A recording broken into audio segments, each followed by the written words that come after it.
Esta libraría situada na rúa Eduardo Pondal foi asaltada o luns pola tarde por un home duns 50 anos que ameazou a dona do local para que lle dese o diñeiro da caixa.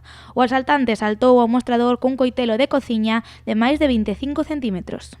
Que era sobre las 7:15, 7:20 de la tarde, entró un señor y dejó una bolsa en la entrada a la mano izquierda y después, nada, cuando me di cuenta, saltó por el mostrador, cogió y tenía un cuchillo y me cogió, me agarró y me puso el cuchillo en el cuello. Durante o atraco, un veciño entrou na librería e veu o asaltante, polo que de inmediato foi pedir axuda. Toda a xente que estaba no hotel-restaurante do lado foron correndo para impedir que o home escapase. Entre eles estaba un axente da policía. Después ya vino gente y después entre ellos vino uno que era policía y le enseñó la placa y le dijo que tirara el cuchillo. Y tiró el cuchillo y después ya entró y lo agarró él. O delincuente non opuso resistencia e deixou ali mesmo todo o diñeiro que collera, en total, alrededor de 500 euros. Un momento de impotencia.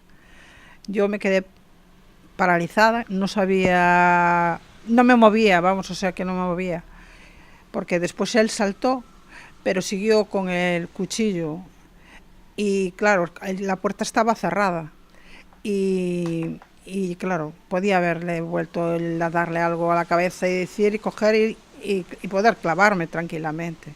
Pero bueno, no tuve suerte que no me hizo nada. Fue el susto que pasé. O asaltante veciño de Vilagarcía era un coñecido da policía, xa que fai só uns días prendeu lume a 3 vehículos nos arredores da rúa María Victoria Moreno. Ademais, a dona do local asegurou que o home dixo que o facía porque quería ir ao cárcere. Y él dijo que tenía que hacer esto porque tenía problemas y que como que la solución de él era que lo metieran en la cárcel. Un gran susto para Adela que, por sorte, rematou cun bo desenlace.